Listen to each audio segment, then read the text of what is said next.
I hope आप लोग अच्छे होंगे और अच्छी तरीके से पढ़ाई कर रहे होंगे। आज हम इस सेशन में जानेंगे क्लास 10th का मैथ्स का प्रश्नावली 5.3 का क्वेश्चन नंबर 3। इस क्वेश्चन में हमें दिया हुआ है क्या, a3 = 15, x10 = 125, d ज्ञात करना है और a10 ज्ञात करना है।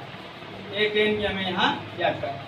अब इसका हमको प्रथम पद नहीं मालूम तो मान लिए कि समांतर श्रेणी का प्रथम पद a है और उसके बाद तब यहाँ से प्रश्न में हमें दिया था a3, तो पहले a3 का फॉर्मूला लिखे हैं।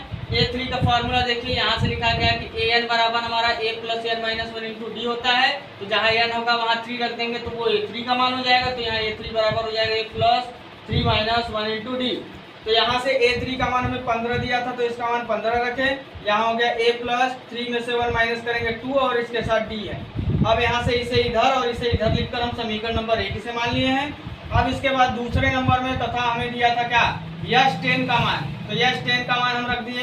s10 का मान निकालने के लिए पहले sn से हम देखते हैं। sn का फॉर्मूला होता है n/2 ब्रैकेट में 2a + n - 1 × d। यानी इसमें जहाँ जहाँ n है वहाँ 10 रख देंगे तो वो s10 का मान हो जाएगा।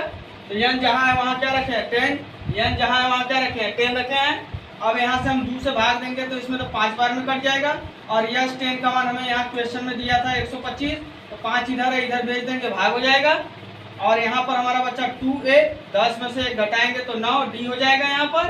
अब इसको सॉल्व करेंगे तो 5 से इसको काटे 25 बार में कटा, तो 25 को इधर लिख दिया, इसको इधर लिख दिया, तो 2a + 9d = 25। ये हमारा हो गया इक्वेशन नंबर 2।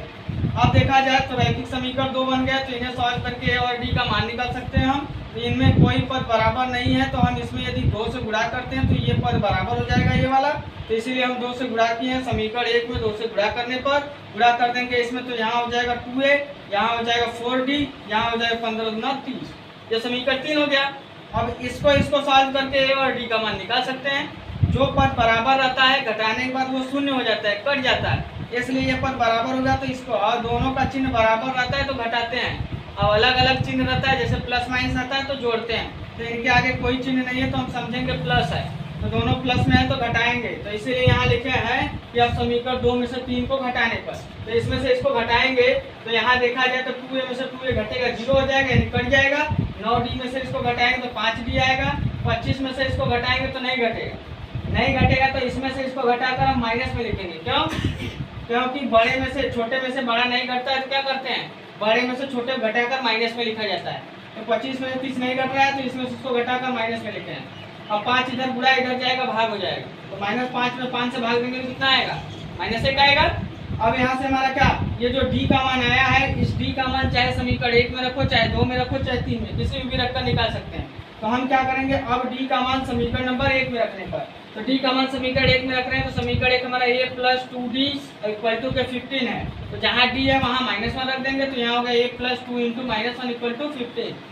ये 2 1 कम 2 प्लस माइनस माइनस हो जाएगा, ये माइनस उधर जाएगा तो प्लस होगा। तो a बराबर 15 × 2 = 17 आ जाएगा। अब यहाँ से हम देखेंगे a का मान और d का मान मिल गया तो हम a10 का मान निकाल सकते हैं। अब यहाँ से a10 का फॉर्मूला लगाएंगे तो ये होता है a + 10 - 1 × d। a का मान हम 17 निकाले हैं, 10 में से 1 घटाएंगे 9 आएगा, d का मान -1, तो 17, 9 1 कम 9 -9 हो जाएगा। 17 में से 9 घटाएंगे 8 आएगा। अतः हम कह सकते हैं कि a10 का मान आ गया 8 और d का मान -1 और a का मान हमारा क्या है 17। हमसे पूछा था क्या, d और a10, हमें a नहीं मालूम था तो a भी निकाले, इसलिए ये इसका आंसर होगा। तो क्वेश्चन आप लोगों को बहुत अच्छे समझ में आया होगा। यदि समझ में आया तो मेरे चैनल को लाइक करें, सब्सक्राइब करें और आगे कमेंट में जो क्वेश्चन नहीं समझ में आ रहा है वो पूछ लेंगे, आगे हम अगले क्वेश्चन